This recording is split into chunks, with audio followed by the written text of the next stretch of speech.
마태복음 18장 12절에서 14절까지 12절에서 14절까지 다 함께 읽겠습니다.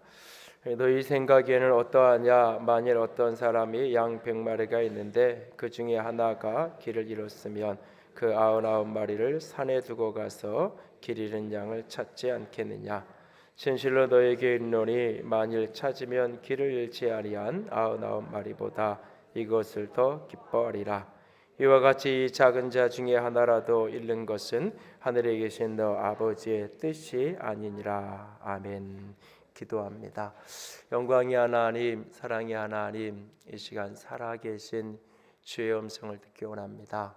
연약한 종을 십자가 뒤에 가려주시고 살아계신 주님만 온전히 드러나시고 말씀하시는 영광의 시간이 되게 하여 주시옵소서.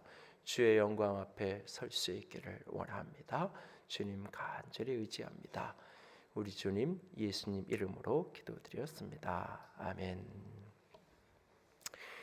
2박 3일 동안 목금토 3일 동안 우리 이제 2년 동안 제자훈련 사역훈련 함께했던 우리 남자 집사님들하고 함께 같이 좀 시간을 보냈는데요. 이 홍콩을 좀 간다 그래서 같이 갔다 왔는데 이 패키지 여행이 이렇게 몸이 고단하긴 하더라고요. 그런데 근데 이제 마음은 참 편안하게 이렇게 집사님들하고 이렇게 좋은 시간을 같이 보냈는데요.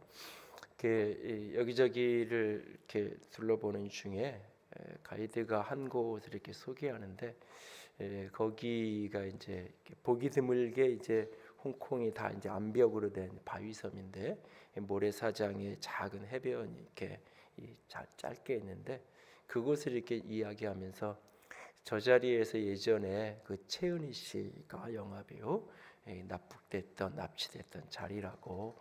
그리고 이제 얼마 지나서 이제 신상옥 감독이 또 이제 최은희 씨를 찾으러 이곳에 왔다가 또 그 자리에서 납북돼서 북한으로 납북된 그곳이라고 이야기하더라고요.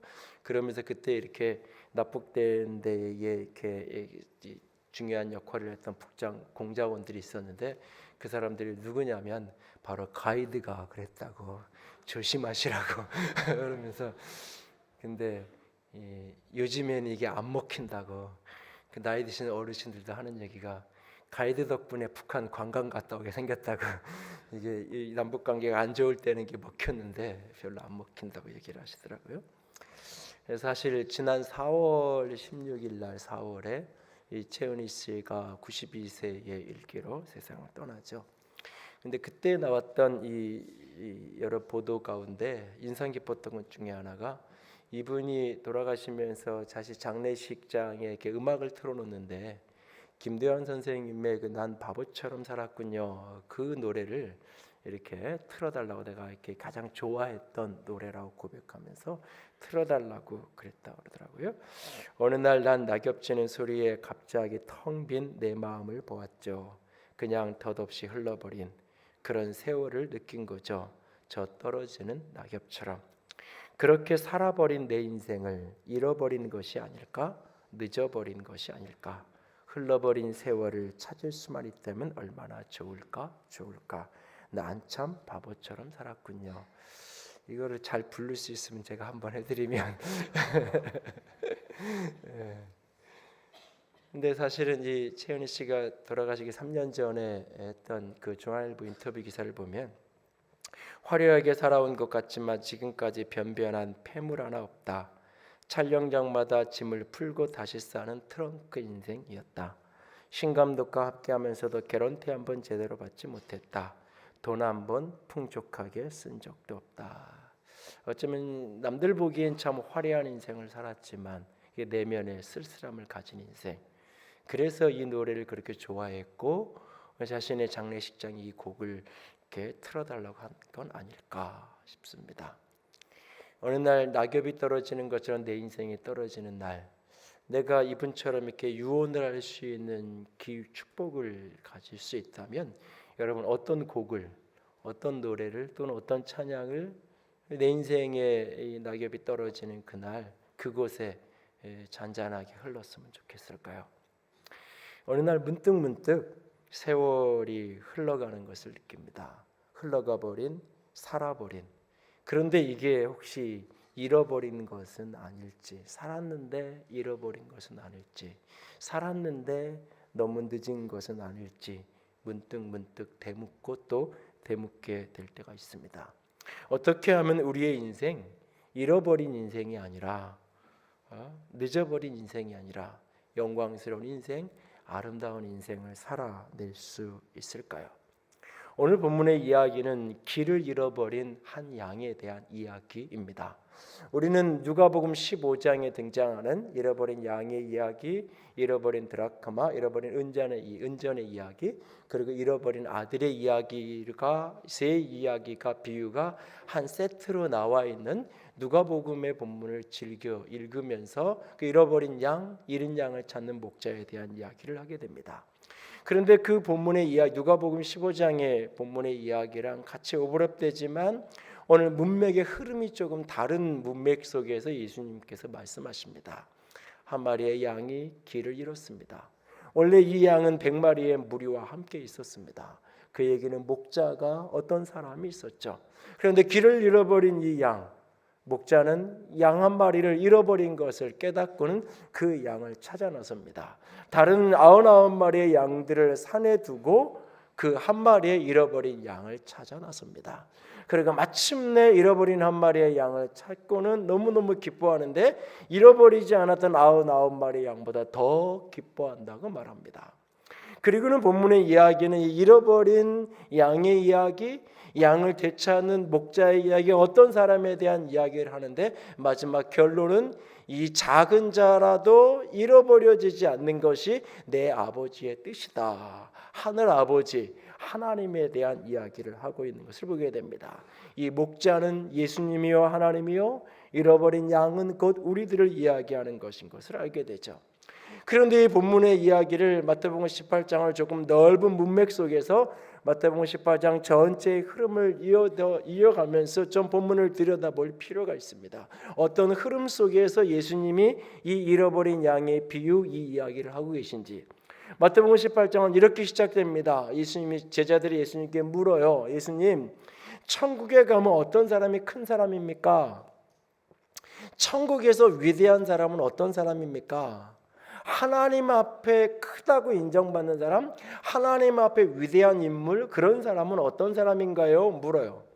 그럴 때 예수님께서 어린아이 하나를 부릅니다. 그리고 어린아이를 불러서 어린아이들을 마치 시청각 자료처럼 샘플로 이렇게 보이시며 세우시고 말씀하십니다. 3절 4절에 보면 너희가 어린아이와 같이 되지 아니하면 천국에 갈 수 없다. 아니 어린아이처럼 자기를 낮추는 자라야 천국에서 큰 자가 될 수 있다라고 하는 말씀을 하십니다. 그런데 이 본문을 문맥의 흐름에 상관없이 그냥 이렇게 파편적으로 읽으면 낮아져야 된다. 그래야 천국에서 큰 자가 될 수 있다. 겸손한 사람이 천국에서 큰 사람이야. 이 땅에서 겸손하게 살아야 하나님이 높여주셔라고 하는 이야기로 본문을 읽습니다. 겸손한 자를 높이신다는 건 맞습니다. 그러나 본문이 하고 싶은 이야기가 그 이야기는 아닙니다. 어린아이는 교만할 수 있는 사람인데 스스로 자신을 낮추는 사람이 아니에요. 힘있고 능력 있는 사람인데 스스로 자신을 낮추고 겸손하게 사는 사람이 아니에요. 얼마든지 남들 보기에, 세상 보기에 자기 자랑할 만한 사람인데 그것을 내려놓고 겸손하게 낮은 자리에 와서 섬기는 자의 인생을 살아가는 사람, 그런 사람이 아니에요. 어린아이는 누구도 높여주지 않는 사람이에요. 어린아이는 누구도 귀중하게 봐주지 않는 사람이에요. 오늘날 어린아이들의 천국이 되었다는 시대를 21세기에 사는 이 시대에도 여전히 어린아이들은 소외되고 외면당할 때가 종종 있어요. 2000년 전 그날 어린아이는 가정의 노동력 이상의 어떠한 가치도 없던 시절. 그래서 어린아이를 낳고 어린아이를 그냥 버려버리는 게 익숙한, 그래서 그리스도인들을 칭찬하면서 그리스도인들은 결혼해서 아이를 낳는데 아이를 버리지 않는 사람들이다. 예수 믿는 사람들을 칭찬하는 칭찬 목록 중에 아이를 버리지 않는 사람이라는 말이 등장할 정도로 당시 사회는 그렇게 어린아이를 천대하고 업신여기고 무시하던 그런 사회예요. 그러니까 어린아이처럼 이 낮은 존재가 되지 아니하면, 그러면서 5절에 뭐라고 말씀하냐면 어린아이를 영접하는 것이 나를 영접하는 거다라고 말합니다. 이 이야기는 무슨 얘기냐면, 다시 말해서 내가 교만할 수 있고 힘 있는 사람인데 스스로 낮아져야 된다, 겸손을 훈련해야 된다는 이야기라는 게 아니라, 누가 천국에서 큰 자냐? 사람들이 다 무시하는 사람, 사람들이 다 업신여기는 사람, 사람들이 다 무가치하다고 여기는 그 한 사람을 영접하는 사람, 그 한 사람을 살려내는 사람, 그 한 잃어버린 영혼을 외면하지 않는 사람. 그리고 바로 6절 이하에는 실족하는 이야기를 해요. 사실 이 실족에 대한 이야기는 17장 마지막의 이야기이기도 해요. 누군가를 실족시키지 않는 것. 누군가를 실족시키는 사람이 있다면 그 사람은 에게는 화가 있을 거라고 말해요. 아니, 실족하게 하는 일이 없을 수 없다고 하나님은, 예수님이 인정해요. 그럼에도 불구하고 실족하는 일을 해서는 안 된다고 말하고 있어요. 만약에 실족하는 일이 벌어지거든 차라리 자신의 백체 중에, 자신의 육체 중에 하나 눈 때문에 실족하게 된 것을 빼버리고라도 천국 가는 게 낫다. 이 이야기도 역시 나 자신, 내가 천국 가는데 손이 죄를 져서, 눈이 죄를 져서 천국 못 가게 한다면 이 눈을 빼든지 손을 잘라버려서 내가 천국 가는 게 낫다. 좁은 의미에서는 내 이야기를 바꾸면 그 이야기를 하는 것 같지만, 넓은 이야기를, 이건 무슨 얘기냐면 내가 죄 짓고 범죄한 것 때문에 내 곁에 있는 한 어린 사람이, 연약한 사람이 실족할 수 있다면, 나 때문에 그 사람이 실족할 수 있다면, 나 혼자 잘못 살아서 나 혼자 벌 받는 것 괜찮은데, 내가 범죄함으로 말미암아 내 곁에 있는 사랑하는 사람, 내 동료, 내 가족 누군가를 실족시킬 수 있다면 내가 눈 없이라도, 차라리 손발이 없이라도 그들을 실족하지 않게 하는 게 그것이 낫다. 그런 이야기를 쭉 하시고는 18장 10절에 어린아이 하나, 이 작은 자를 업신여기지 말아라. 그리고는 비유를 하시는 거예요. 비유의 시작은 이렇게 시작돼요. 너희의 생각은 어떠니? 너희들 생각, 네 생각은 어떠니? 어떤 사람이 있는데 양이 100마리 있었어. 한 마리의 양이 길을 잃었어. 너 같으면 어떻게 하겠니? 이 한 마리의 양을 찾기 위해서 그 산에다가 99마리의 양을 놔둔 채로 찾아서 와서 너무너무 기뻐하지 않겠느냐? 그렇게 찾아 나서지 않겠느냐? 라고 예수님께서 반문하세요. 그리고 그 뒤에 이야기는 무슨 이야기냐? 형제 중에 범죄한 사람, 교회 안에 범죄한 사람이 있을 때 어떻게 했냐? 누구 잘못된 사람이 있을 때 어떻게 해야 되냐? 손가락질하고 비난하고 뒤에서 말거리 만들고? 아니요, 권면하라고 이야기하는 거죠. 개인적으로 권면하고, 두 사람이 권면하고, 교회의 이름으로 권면하고, 교회의 말도 듣지 않으면 세리처럼 창기처럼 여기라고. 예수님이 가장 사랑하고 예수님이 가장 불쌍히 여겼던 사람이 누구예요? 세리, 창기들. 그게 무슨 얘기냐면, 잘못한 사람을 손가락질하고 비난하고 교회에서 쫓아내라는 이야기가 아니라, 끊임없이 그 사람의 교정을 위해서, 그 사람이 교정되도록 하기 위해서 회복되도록 끊임없이 권면하라는 거예요. 그런데도 끝까지 안 들어. 그러면 그냥 불쌍히 여기라는 거예요. 저렇게 권면을 해도 듣지 않을 정도로 죄가 죄인 줄 모르고 사는 미련하고 어리석은 사람, 그냥 불쌍한 마음으로 봐주라는 거예요. 그리고는 기도하라고 말해요. 두세 사람이 내 이름을 모여있는 곳에 나도 함께 있을 거다. 땅에서 매면 하늘에서 매이고 땅에서 불면 하늘에서 매인다라고 하시면서 중보하며 바로 그 불쌍히 여기는 그 영혼, 범죄한 영혼을 위해서 기도하라는 이야기를 하세요. 그리고 뒤에 가면 이제 7번에 70번까지 용서해라 하는 이야기를 해요. 그러니까 여기 이 전체의 흐름을 놓고 보면, 이 길을 잃은 양은 어떤 사람이냐?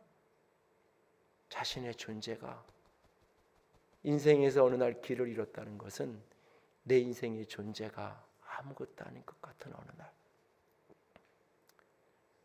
그냥 아무도 내 존재감을 인정해 주지 않는 것 같은 어느 날, 내가 있어도 없어도, 아니 없으면 오히려 편할 것 같은 그런 내 존재의 무력함과 무익함을 느끼는 순간, 한 어린아이 같은 그 순간, 그런 어떤 사람, 범죄하고 죄를 짓고 자신만 쓰러지고 넘어지는 것이 아니라 누군가 다른 사람까지 실족시켜가고 있는 어떤 사람, 우리의 공동체 안에 범죄한 지체, 죄악 가운데 허우적거리는 어떤 형제들, 그들을 가리켜서 잃어버린 양이라고 말하고 있는 거예요.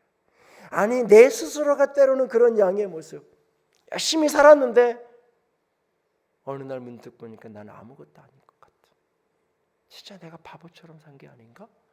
내가 무엇을 위해 이렇게 살았지? 무엇을 얻겠다고 내가 여기까지 이렇게 한 거지?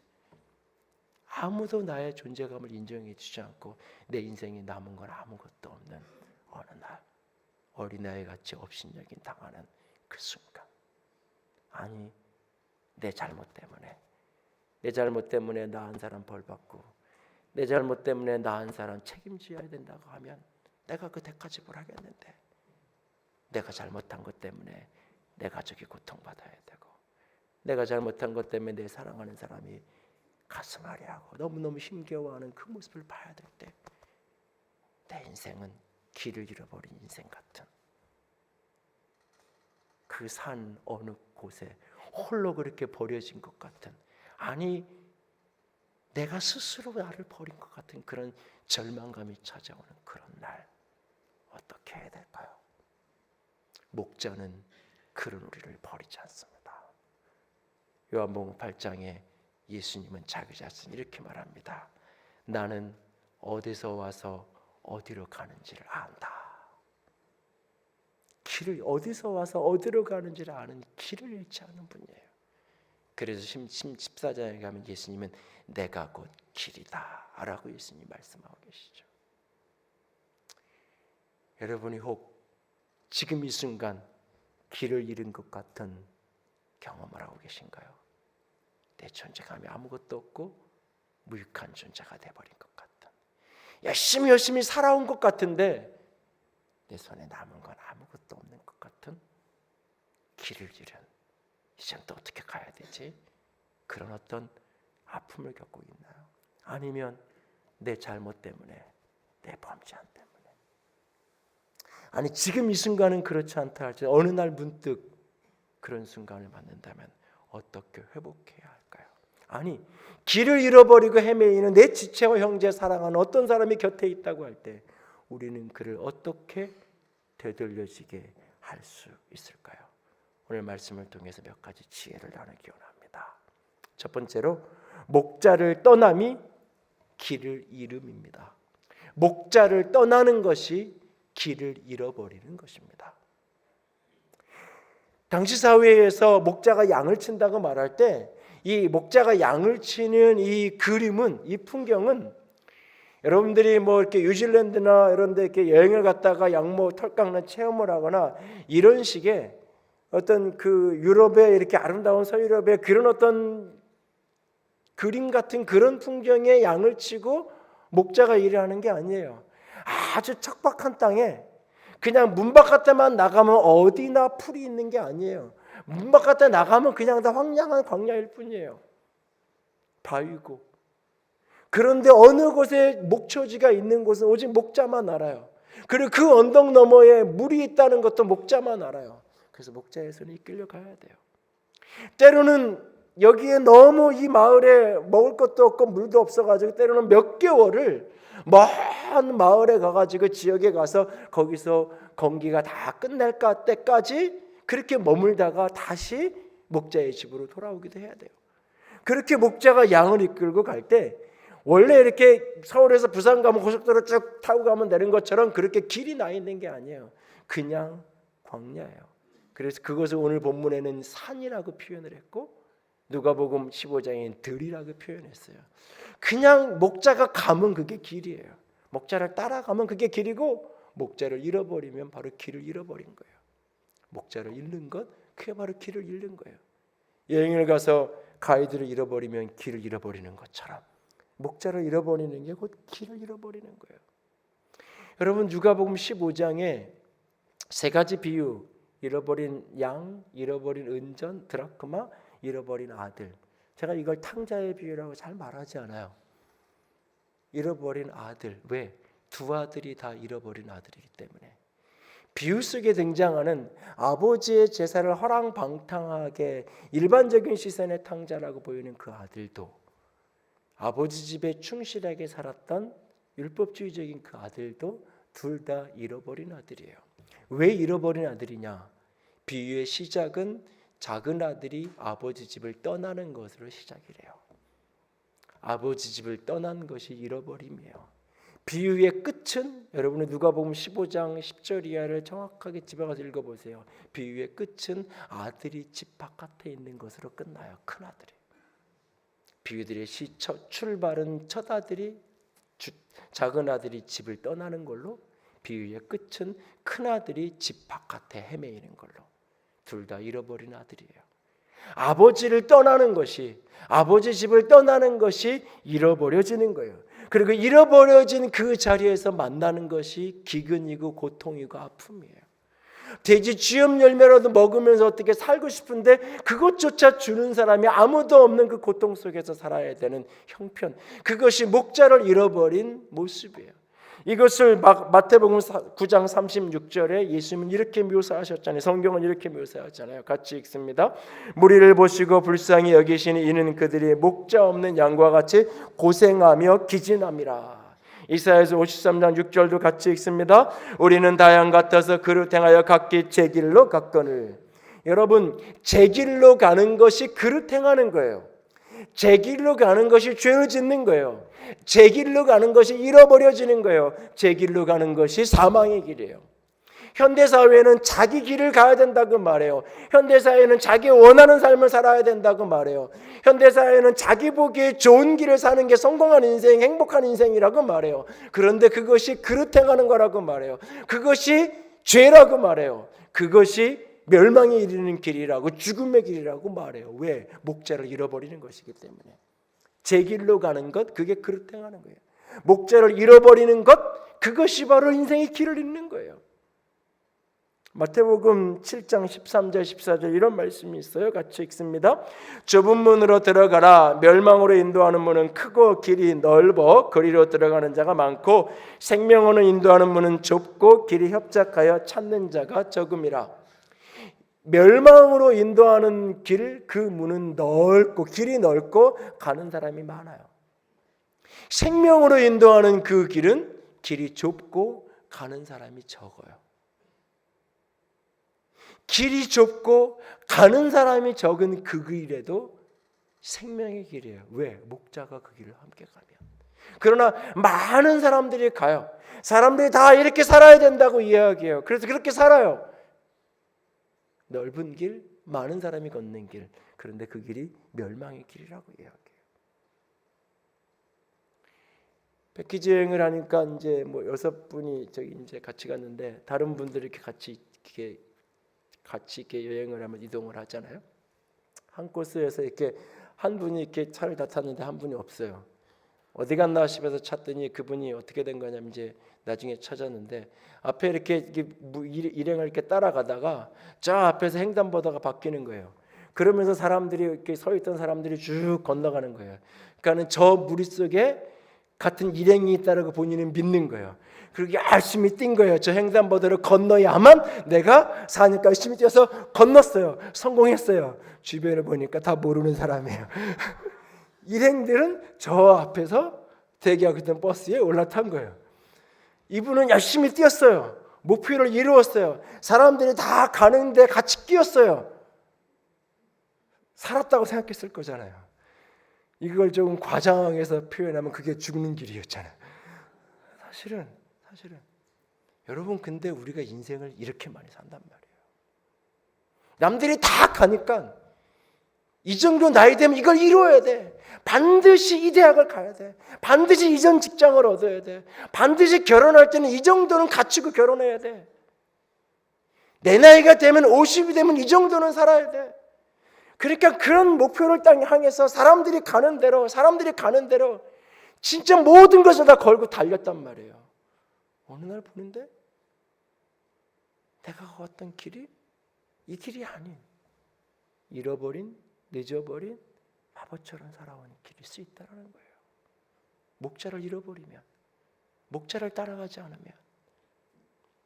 왜 우리가 인생에서 길을 잃어버리는가? 꿈이 없어서가 아니에요. 목표가 없어서가 아니에요. 목자를 잃어버리기 때문이에요.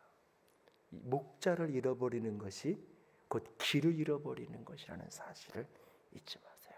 목자를 떠나는 것이 길을 잃어버리는 거예요. 그래서 길을 다시 찾고 싶거든 목자를 다시 찾아야 되는 거예요. 길을 찾고 싶거든 그 자리에서 목자를 불러야 되는 거예요. 그러면 다시 길이 보이게 돼 있어요. 길을 잃었나요? 다시 그 자리에서 목자를 찾을 수 있기를 원합니다. 두 번째로 목자의 찾음을 믿고 돌이켜 돌아와야 돼요. 우리가 길을 잃지 않고 또는 길을 잃었어도 다시 회복하려면 목자가 나를 찾고 있다는 걸 믿고 돌이켜서 돌아와야 합니다. 목자는 그 100마리의 양 가운데 한 마리가 길을 잃어버렸다는 것을 발견한 순간 목자는 그 99마리의 양들을 산에 두고 들에 두고 한 마리의 잃어버린 양을 찾아 나서기 시작해요. 그 찾는 모습을 누가복음 15장 4절은 이렇게 조금 더 자세하게 설명해요. 같이 읽습니다. 너희 중에 어떤 사람이 양 100마리가 있는데 그 중에 하나를 잃으면 99마리를 들에 두고 그 잃은 것을 찾아내기까지 찾아다니지 아니하겠느냐. 찾아내기까지 찾아다니지 않겠느냐. 여러분 100마리인데 99마리 있는데 한 마리 그럴 수도 있는 거지 뭐. 경제적 논리로 따지면 그럴 수 있어요. 그러나 그 한 마리가 어떤 사람에겐 전부일 수 있는 거예요. 어떤 사람에게 아버지에게는 다 나오는데 내 아들이 없어. 아무도 없는 거예요. 아버지에게는 99명 있잖아. 사람을 다 있잖아. 소용없어요. 없는 거예요. 아버지에게는. 그래서 아버지는 찾아 나서는 거예요. 언제까지? 찾을 때까지.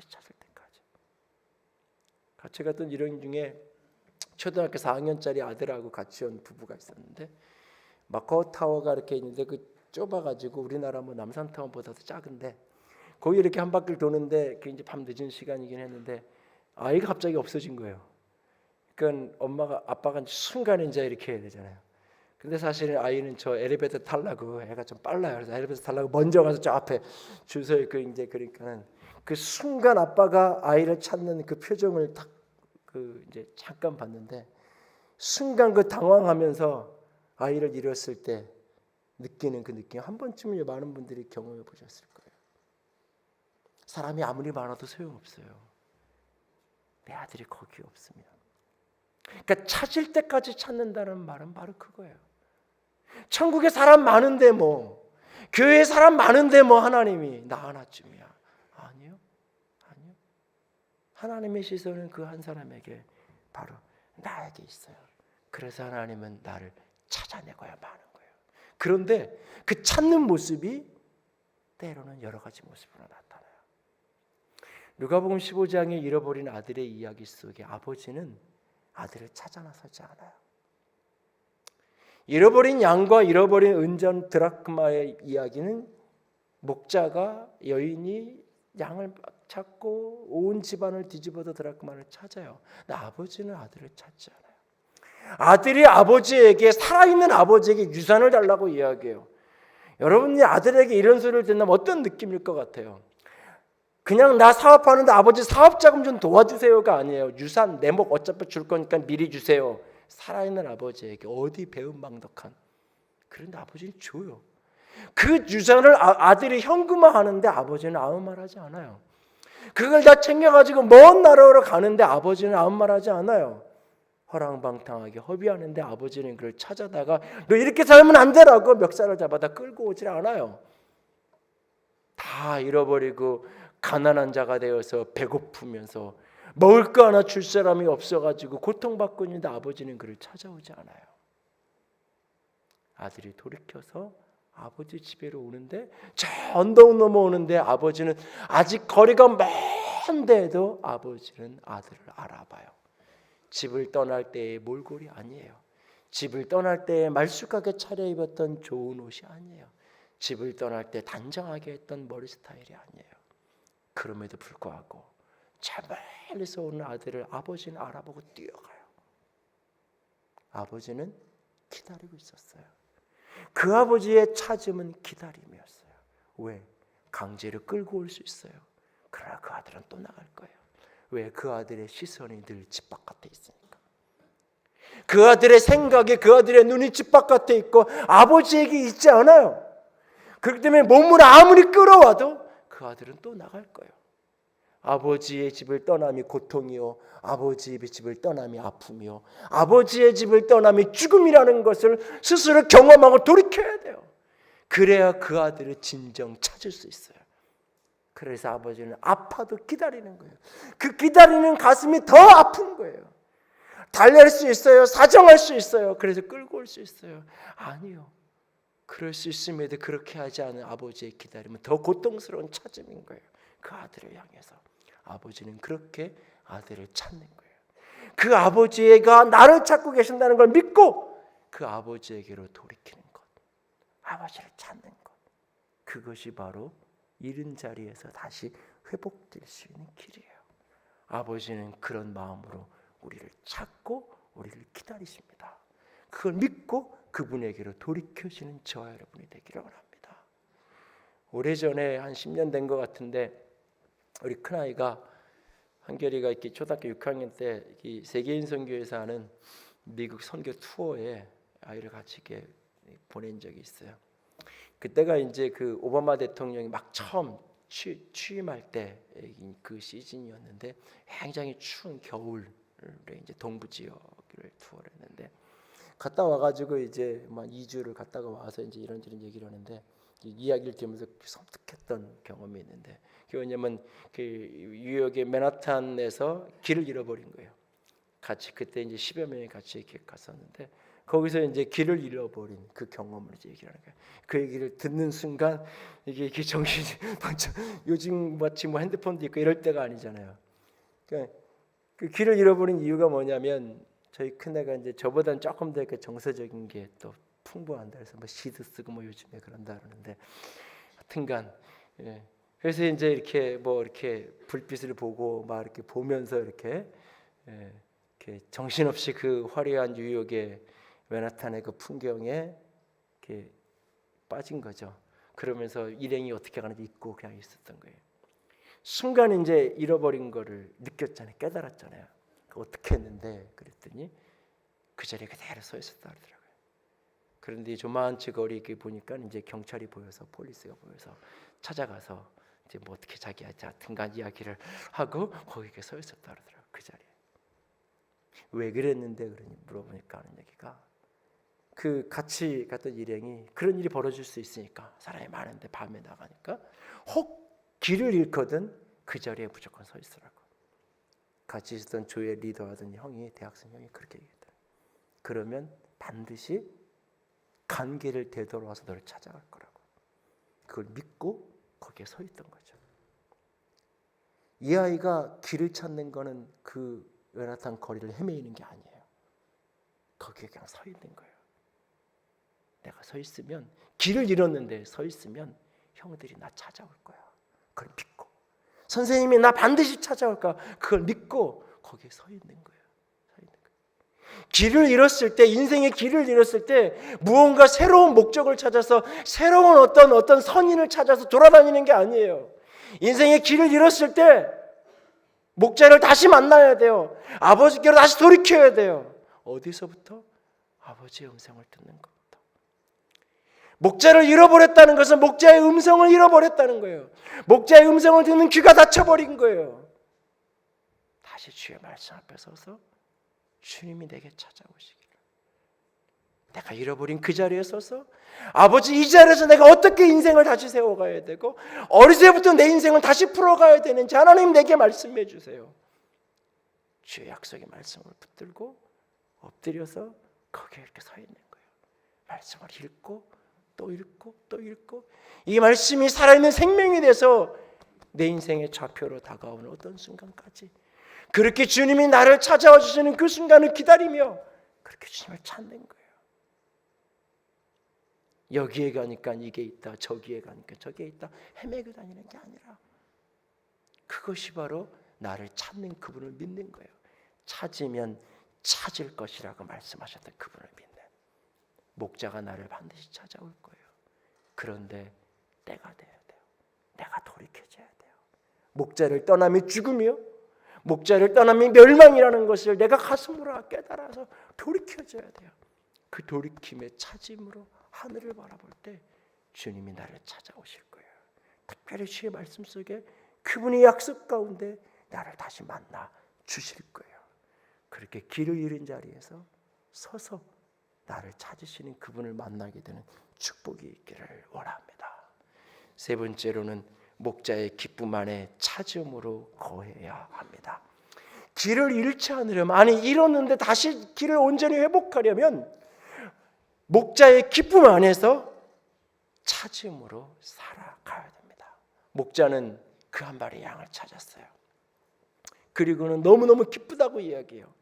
잃어버리지 않았던 다른 양보다 더 기뻐한다라는 말씀이 묘사해요. 이걸 누가복음 15장 5절 6절은 조금 더 아주 이 그림 언어로 잘 묘사해 주고 있어요.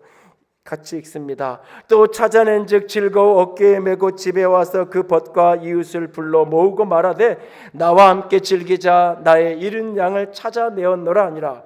어깨에 메고 와가지고 온 동네 사람 불러서 함께 즐기자고 이야기하고 있어요. 상식적으로는 맞지 않아요. 양 한 마리 찾았다고 온 동네 사람들 와서 잔치를 하면 이게 경제적으로 맞는 이야기가 아니잖아요. 잃어버린 아들이 돌아왔어요. 가출했던 아들을 찾았어요. 그렇다고 온 동네 사람들 불러 모아가지고 잔치를 해요. 여러분, 이게 이해가 돼요? 잃어버린 아들 나갔다가 돌아왔으면 그냥 자숙하고 조용히 살면 되는 거지, 무슨 온 동네 잔치를 벌이냐, 이러지 않겠어요? 그런데 아버지는 잔치를 해요. 왜냐하면 아버지는 이렇게 말해요. 죽은 아들이 살아왔기 때문이라고요. 죽은 아들이 살아왔기 때문이라고요. 아버지에게 아들을 잃어버린 것은 아들의 죽음일 뿐만 아니라 아버지의 죽음이에요. 아들이 돌아오는 순간 죽은 아들만 살아난 게 아니라 죽은 아버지가 살아나는 거예요. 그래서 이게 경제적 가치와 상관없이 너무너무나 좋은 거예요. 그래서 잔치를 벌이는 거예요. 잔치를 벌이는 거예요. 기뻐하는 거예요. 잃어버린 한 영혼이 죽기로 돌아오는 날, 하나님이 하늘에서 주의 천사들과 함께 큰 하늘 영광의 잔치를 벌린다는 이야기가, 한 사람 또 됐네, 한 사람 또 들어왔네, 한 영혼 살렸네, 이런 어떤 숫자적 가치를 이야기하는 게 아니에요. 그 한 영혼이 돌아오는 순간 우리 아버지의 생명이 그 분량만큼 살아나는 거예요. 그 부활의 감격과 기쁨 속에서 그렇게 오늘도 찬양하고 계신 거예요. 그래서 신을 신기고 가락지를 끼우고 옷을 갈아입히고 송아지를 잡고 온 동네 사람 불러서 풍악을 울리며 축제의 잔치를 벌이잖아요. 이 기쁨의 자리에 함께하는, 이 기뻐하는 아버지의 마음을 이해하고 그 아버지의 마음에 동행하는 목자의 마음에 함께하는 저와 여러분이 되기를 원합니다. 여러분, 내가 돌아왔을 때 두려워하고 쭈삣쭈삣하고 가치없는 자로 여기면 안 돼요. 잃은 자리에서 돌아왔을 때 몇 명 없다고 고개 숙이고 있으면 되는 게 아니에요. 잃은 자리에 돌아왔을 때는 아버지와 함께 기뻐하는 거예요. 아버지와 함께 즐거워하는 거예요. 아버지와 함께 좋아하는 거예요. 그 4학년짜리 아이가 잃어버렸다가 잠깐 몇 초도 안 돼 잃어버렸다가 다시 찾았어요. 저 앞에 엘리베이터 타는데 그 타러 가는 길이 좁아가지고 이렇게 막 갈 수가 없어. 저 앞에 있어요. 아빠가 애를 불러요. 승환아, 승환아. 근데 애는 안 와요. 가이드 거기 있다 그러는데 애는 안 와요. 왜 안 와요? 아빠한테 혼날 게 뻔하니까. 그러면은 너 왜 먼저 갔어? 그리고 아빠가 이제 혼낼 거 아니에요. 안 와요. 근데 아빠가 그 아이를 혼내는 게 미워서 혼내는 거예요? 사실은 찾아서 좋아서 혼내는 거죠. 그리고 잃어버려지지 않기 위해서 혼내는 거죠. 다음날 아침에 보니까 엄마는 어디 갔는지 아빠랑 아들만 와서 밥 먹더라고요. 엄마랑 아들하고 아빠랑 관계가 더 좋아진 것 같아요. 사실은 더 가까워지고 그런 것 같은데, 여러분, 잃어버려졌어도 아버지가 사랑하는 그 마음을 알면 내가 돌아왔으면 그 다음부터는 당당하면 되는 거예요. 그런데 잃어버린 아들의 이야기 속에 아들이 뭐라 그러냐면 먼저는 생각해요. 나는 아버지의 아들이라 일컬음을 감당할 수 없다. 내가 품꾼의 하나로 여겨달라고 이야기해야 되겠다. 이렇게 마음에 생각을 해요. 그리고 아버지께 와요. 아버지를 만나서는 자기를 부둥켜 안고 울고 있는 아버지 앞에 이렇게 얘기해요. 나는 아버지의 아들이라 일컬음을 감당할 수 없습니다. 그러니까 이 아들은 아버지를 아버지가 아니라고 무시한 건 아니에요. 아버지는 맞아요. 내가 아들이라는 확신은 분명히 있어요. 그런데 그렇게 불려질 만한 자격은 없다는 거예요. 나를 그냥 품꾼의 일꾼 중에 한 사람으로만 여겨달라고. 아버지의 아들이라 불려질 일컬음 받을 자격이 없습니다라고 이야기해요. 인생을 때로는 방황하다가 때로는 범죄하다가 죽기로 돌아오면 사람들은 생각하죠. 내가 아들인 건 알겠는데, 내가 하나님의 자녀인 건 믿겠는데 나는 그냥 조용히 자숙하고 있어야지. 나는 아들의 영광, 기쁨, 그런데 함께할 자격은 없는 사람이야 라고 주저앉게 되고 숨게 되고 그렇게 피해서 저 구석에 가서 그냥 조용히 있고 싶어 하죠. 그런 아들을 본다면 아버지는 행복할까요? 집 나갔더니 철들었네 이제는 그럴까요? 아니에요. 갔다가 돌아왔으면 그날부로 아빠 밥 줘, 엄마 밥 줘 그러면 되는 거예요. 그게 아들이에요. 그게 자녀예요. 아버지의 기쁨, 목자의 기쁨에 그렇게 함께 살아가는 거예요. 그런데 그 목자의 기쁨에 함께 한다는 것은 목자의 마음, 아버지의 마음 또 하나의 그림을 기억하는 거예요. 지난 주일날 저녁에 블레싱 말씀 축제를 하면서 최재하 목사님이 단기 선교 기간 동안에 체험했던 본인의 특별한 하나님의 임재에 대한 간증을 하나 나눠주셨죠. 오래전에도 한번 사석에서 들었던 이야기인데 그렇게 아들이 돌아와서 온 동네 잔치를 하고 너무 즐거웠어요. 그리고 잔치의 뒤풀이의 여운 속에 모든 집안 식구와 온 동네 사람들이 다 깊은 잠이 들었어요. 근데 새벽 어느 밤 깊은 시간에 저 대문 밖에서 신음하듯 우는 눈물 소리가 들려요. 울음소리가. 누구의 울음 소리인지 가만히 가보니까 아버지의 울음소리예요. 왜냐하면 집 나간 아들이 하나만 있는 게 아니에요. 또 다른 아들이 있는 거예요. 집 나간 아들이. 여러분 이게 누가복음 15장의 비유에서 보면 그대로 나와요. 비유의 마지막 순간 큰 아들은 집 바깥에 있어요. 그리고 아버지도 집 바깥에 있어요. 잃어버린 아들이 돌아와서 너무 행복한데 너무 좋은데 잃어버린 저 아들 때문에 아버지는 또 가슴이 아파요. 그래서 아버지는 그 잃어버린 아들을 찾아 집 바깥에 나가서 그 아들을 들어가자고 내 동생이지 않냐고 그 아들을 끌어당기며 설득하고 있는 그 아버지. 그 아버지의 마음, 그 마음을 품고 오늘도 한 영혼을 찾아갈 수 있는 저와 여러분이 될 수 있기를 원합니다. 여러분이 마태복음 18장을 읽어가다 보면 19장에 어떤 이야기가 나오냐면 어떤 사람들이 어린아이를 데리고 예수님께 찾아오는 이야기가 나와요. 어떤 사람들이 아이를 데리고 예수님께로 와요. 바로 앞에 17장에서 어린아이 하나 없이 여기지 말라고, 작은 자 하나 잃어버리지 않는 게 아버지의 뜻이라고 그러면서 잃어버린 양의 이야기를 하셨잖아요. 그 이야기에 감동을 받은 어떤 사람들이 어린아이를 데리고 와요. 근데 누군가 그들을 꾸짖어요. 누가? 예수님의 제자들이. 그래서 마태복음 병행 본문에 보면 예수님이 분노하세요. 예수님이 분노하는 성경의 몇 장면 중에 하나가 바로 그 장면이에요. 어린아이들을 데리고 오는 걸 보고 야단치는 제자들을 보면서 예수님께서 화를 내요. 제자들에게. 우리는 머릿속으로는 어린아이 같은 사람들, 업신여김 받아도 마땅한 사람들, 범죄한 사람들, 여전히 우리가 잃어버린 양을 품어야 된다고 이야기해요. 그들을 살려야 된다고 이야기해요. 긍휼히 여겨야 된다고 말해요. 다 알아요. 근데 예배당 바깥에만 나가면 우리는 세속적 가치로 사람들을 판단하기 시작해요. 내가 보기에 가치 있는 사람, 내가 보기에 큰 사람, 내가 보기에 영향력 있는 사람, 내가 보기에 잘 맞는 사람들만 찾아다니기 시작하죠. 그리고 누군가가 무가치해 보이는 사람을 데리고 오면 애써 외면하기도 하고 고개를 돌리기도 하죠. 여러분은 어떤가요? 나는 어떤가요? 목자의 마음을 알고 그 영혼을 찾아다니고 있으신가요? 인생이 어떤 순간 내가 무의미하게 느껴지고 길을 잘못 들었다고 느꼈대. 그때 목자를 잃어버린 것, 목자를 떠난 것이 인생의 길을 잃은 것이라는 것을 기억하시고, 목자가 나를 찾고 있다는 것을 믿고 그분에게로 돌이키시고, 그분을 만났다면 그분의 기쁨 안에 거하며 그분의 기쁨과 함께 또 다른 찾음이 될 수 있기를 원합니다. 난 바보처럼 살았군요.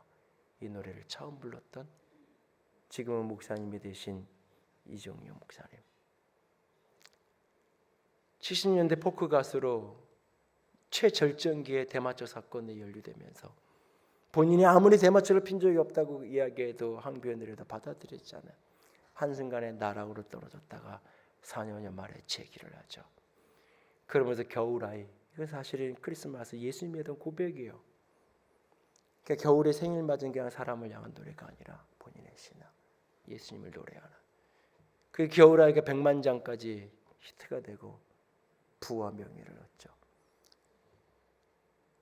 지저스 크라이스트 슈퍼스타 뮤지컬이라는 개념도 모르던 시절에 뮤지컬을 공연을 하게 되고, 그래서 가수, 탤런트, 이 코미디언 이런 사람이 다 같이 모여가지고 뮤지컬을 올리죠.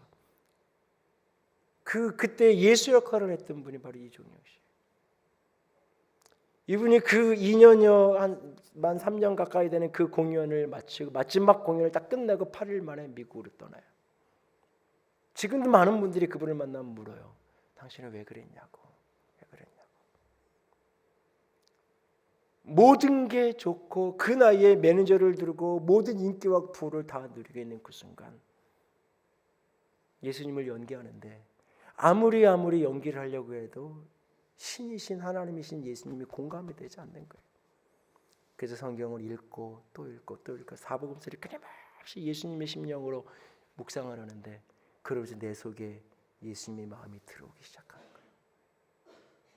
나는 평생 나만을 위해 살았는데 내가 명예를 얻고 내가 부를 얻고 내가 인기를 얻고 이 인기를 가지고 부를 가지고 내가 주의 일을 할 수 있다고 생각했는데 예수님은 나를 위해 산 게 아니라 잃어버린 한 양을 위해서, 타인을 위해서, 다른 사람을 위해서 평생을 사신 그 예수 그리스도의 가치가 이 내면으로 밀고 들어오는 거예요. 그래서 나도 예수님처럼 타인을 위해 살아야 되겠다.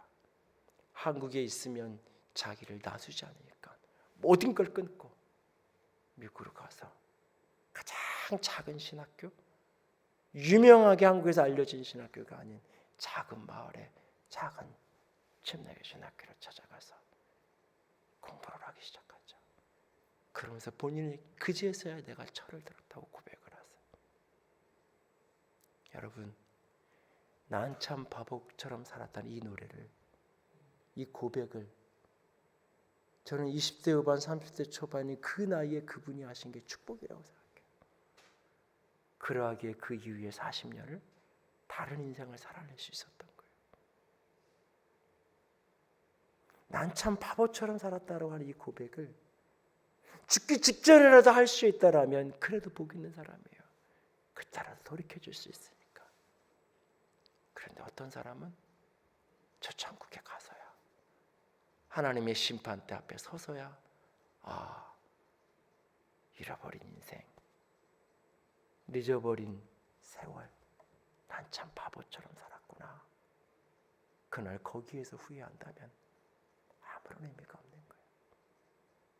인생의 길을 잃은 것 같은 어떤 순간 바로 그 자리에서 목자 되신 주님을 찾을 수 있는, 나를 찾으시는 그분이 특별히 주의 말씀 속에서, 약속 속에서 만나지는 축복이 있는 저 여러분이 될 수 있기를 주님의 이름으로 부탁을 드립니다. 함께 찬양합시다. 괴로울 때 주님의 얼굴 보라.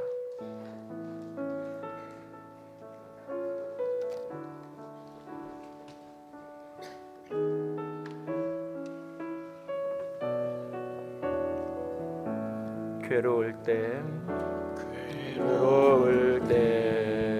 주님의 얼굴 보라.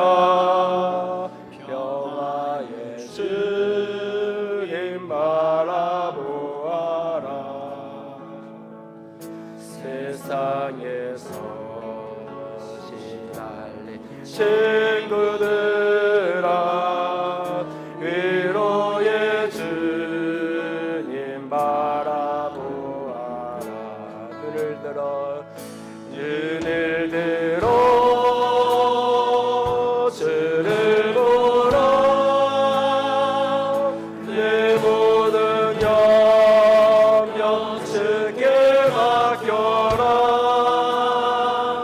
슬플 때에 주님의 얼굴 보라.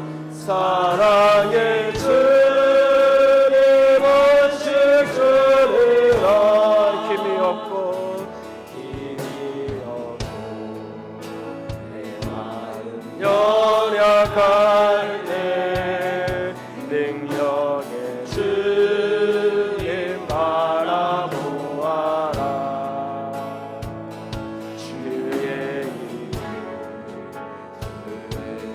모든 자를 힘주시고 지켜주시고. 눈을 들어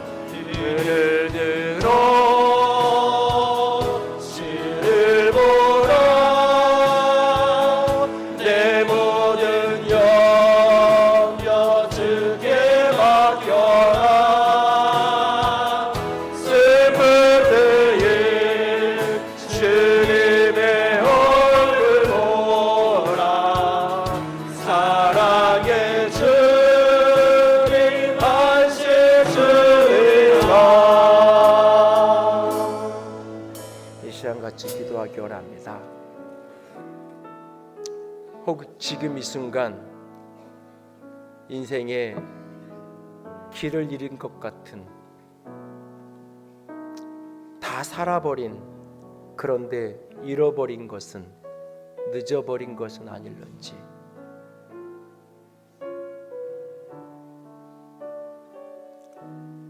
내 존재감은 다 사라져 버렸고 내가 그렇게 열심히 살았는데 내 설 자리는 다 잃어버린 어린아이와 같은 그런 취급받는 그런 자리에 서 있나요?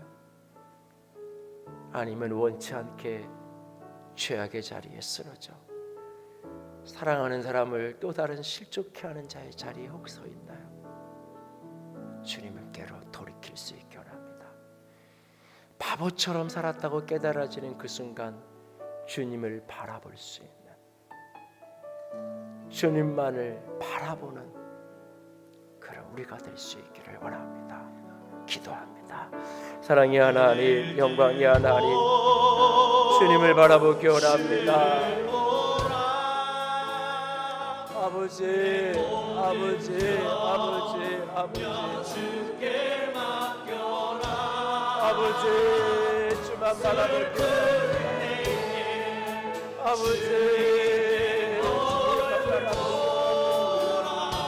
아버지,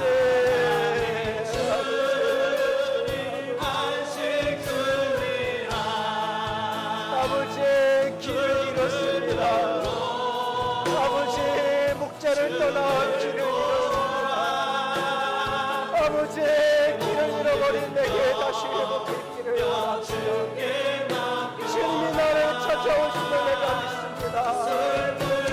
주님 당신이 나를 찾으심을 내가 믿습니다. 찾으시면 믿습니다.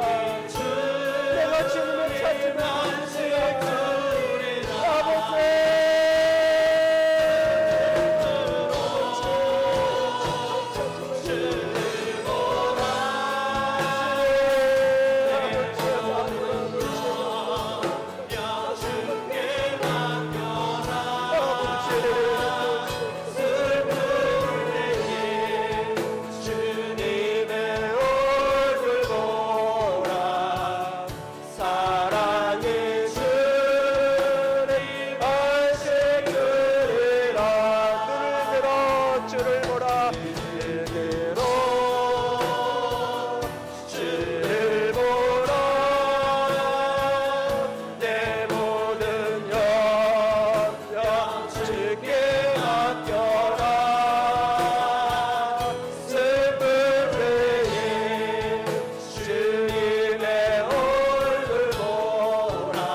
주님, 예 주님, 인생의 길을 잃은 것 같은 그날에, 참 바보처럼 살아온 것 같은 그날에, 사람들 다 가는 길 갔는데, 세상 사람들 다 가는 길 나도 열심히 걸었는데, 아버지 남은 것은 아무것도 없는 그 빈 손뿐인 그날에 아버지 주님을 바라보기 원합니다.